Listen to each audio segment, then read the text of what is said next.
기지 국제 관함식 추진에 강정 주민들이 크게 반발하자 청와대가 민심 달래기에 나섰습니다.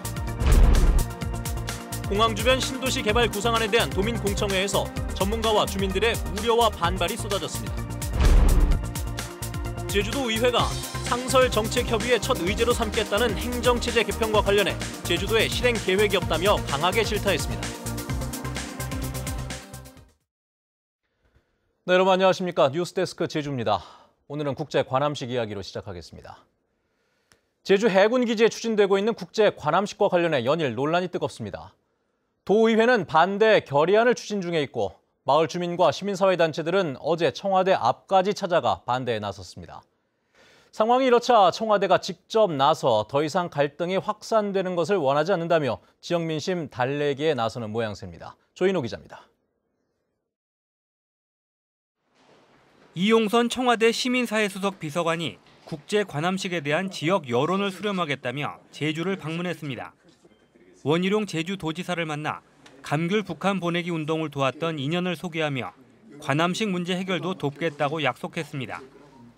우리 제주도의 갈등 해결, 또 앞으로 남북교류 협력 이런 부분에 대해서 많이 힘을 실어주시기 부탁드리겠습니다. 지역사회 각계 여론들을 좀 듣고 마지막 조율 작업하기 위해서 내려왔습니다. 해군의 추진 과정이 불투명하다는 도의회 의장단의 지적에 대해서는 적절치 못했다며 인정했지만 갈등을 일으킬 의도는 없었다며 해명했습니다. 군이 너무 상명하달식 그런 그 권위주의에 지금 아직도 빠져 있다. 문재인 정부 들어와서도 강정 치유의 과정들에 도움이 되는 계획으로 방향으로 아마 그 계획을 잡고 있는데 이게 충분히 좀 공유되지 못한 것 같아요. 갈등을 부채질을 하거나 그럴 의도는 전혀 없다 이런 말씀을 드리겠습니다. 한편 이용선 비서관은 오는 10월로 예정된 관함식이 국제 행사이기 때문에 이제는 결론을 내려서 실행해야 하는 단계라고 강조했습니다. 이번 방문에서 강정마을 반대 주민까지 만나 폭넓게 의견을 수렴한 가운데 최종 결론이 어떻게 내려질지 주목됩니다. MBC 뉴스 조인호입니다. 지난 6.13 지방선거에서 논란이 됐던 원희룡 지사와 문대림 후보의 조상 묘에 대해 이전 명령이 내려졌습니다. 서귀포시는 원희룡 지사의 부친이 지난 2016년 분묘 개장 신고 후 추가 허가를 받지 않고 봉안시설을 설치하고 공유지 67제곱미터를 무단 점용했다며 변상금과 함께 봉안시설 이전 명령을 내렸습니다.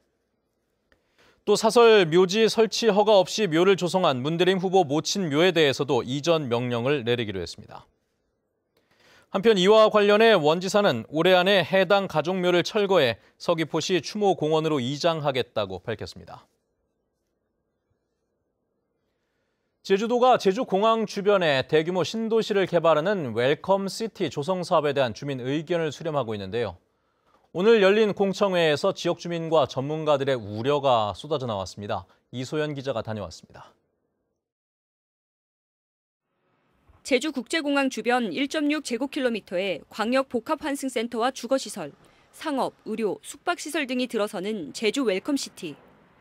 공항 서쪽에 숙박시설과 특화공원, 교통지원시설이, 남측으로는 5,000세대가 들어갈 수 있는 주거시설과 학교, 공항 동측으로는 복합 문화공간과 업무시설 등이 들어섭니다. 특별히 이쪽에 보면 이제 건강과 의료에 대한 그 수요 말씀드렸는데, 그다음에 또 뭐 뷰티케어 해가지고 또 새로운 그 산업으로 각광받고 있는 이런 부분들도 담아서 가는 거로 그래서 체험형 쇼핑타운을 만든다라는 부분들을 검토를 했고요. 주민 의견 수렴을 위해 마련된 공청회에서는 초반부터 주민 반발이 거셌습니다. 주민 이주 대책은 찾아볼 수 없다며 제주도가 헐값에 마을 땅을 사들여 땅 장사에만 치중하려 한다며 반발했습니다. 개발만 하면서 땅지 다 쫓겨나 죽게 된단 말이야. 못하면 그런 거 하나도 얘기 안 해. 개발 자체에는 공감하면서도 이주 인구와의 빈부격차가 우려된다며 대책을 요구하기도 했습니다. 개발 이후에 기존 주민들에게 돌아가는 이익은 없다. 또다시 피해를 감수해야 하는 주민들에게 생활환경 개선, 복지 증진, 고용 증대 등의 각별한 관심과 도움을 주기 바란다. 전문가들의 우려도 이어졌습니다. 교통량이나 하수 발생량 등 기초적인 조사도 이루어지지 않았고 미분양이 속출하는 상황에서 대규모 주거시설 조성에 대한 우려도 제기됐습니다. 이런 기초시설을 고려하지 않은 개발이 난개발입니다. 여기도 이런 것들을 어떻게 처리할지, 여기에 필요한 용수라든지 그리고 물순환은 어떻게 할 것인지 이런 것들을 고려하지 않고 제주도는 공청회에서 수렴한 주민 의견을 토대로 오는 10월 말까지 기본계획 등을 확정하겠다는 계획이지만 각계각층의 우려를 해소할 수 있을지는 미지수입니다. MBC 뉴스 이소연입니다. 제주도가 올해 제1회 추가 경정 예산안을 당초보다 3천억 원 증가한 5조 3,300억 원 규모로 편성하고 도의회에 제출했습니다. 제출된 내용은 대중교통 혁신사업 463억 원과 사회복지시설 처우 개선 92억 원, 생활쓰레기 대책사업 76억 원 등입니다. 또 교육재정 교부금 정산분 등 법정 잉여금 사업 263억 원도 포함됐고 연내 집행이 어려운 자체 사업 242억 원은 삭감했습니다.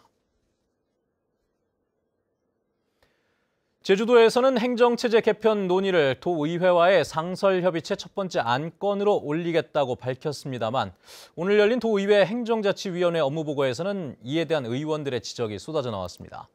또 제주도의 분권 모델 추진 방안 논의에 대해서는 지사의 임기 조정도 거론되고 있지만 공개를 하지 않고 있다며 도민과 도의회 패싱이라며 날을 세우기도 했습니다.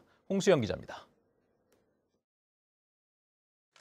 원희룡 지사와 김태석 의장이 제주형 협치를 펴겠다며 전격 발표한 상설정책협의회 운영 합의.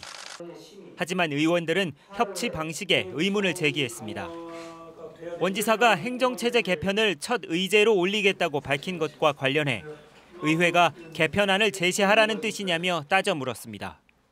의회랑 같이 가겠다 그럽니다. 아니, 의회가 어떻게 행정체제 개편을 주도합니까?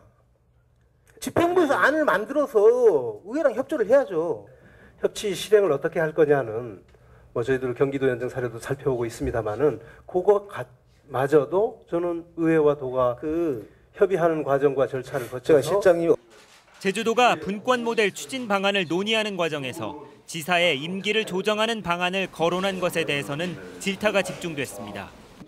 정부 보고서에 여러 안이 기록됐지만 의회에는 보고된 것이 없다며 도민과 의회 패싱이라고 비판했습니다.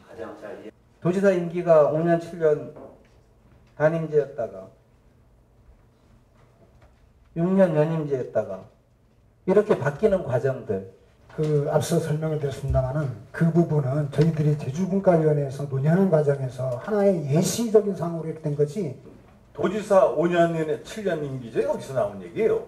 말씀을 드렸지 않습니까? 자, 어쨌거나 이러한 것들이 대통령에게까지 보고가 그런 식으로까지 보고가 된다는 게. 한편 제주도 조직 개편과 관련해서는 감사위 독립성 강화 방안과 공공시설을 효율적으로 관리하기 위해 자산공사 설립이 필요하다는 주문도 나왔습니다. MBC 뉴스 홍수현입니다. 영리병원 허가 문제와 관련해 보건복지부의 공문을 은폐했다는 제주도의회 고현수 의원의 의혹 제기에 대해 제주도는 비공개로 명시된 공문이어서 공개할 수 없었다고 해명했습니다. 제주도는 문재인 정부 출범 이후 재원과 소요 비용, 손해배상 등 녹지국제병원 처리 방향을 논의하는 과정에서 해당 공문을 받았고 제주도에서 결정권을 행사하라고 명시했을 뿐 정부 차원의 대책은 없었다고 설명했습니다.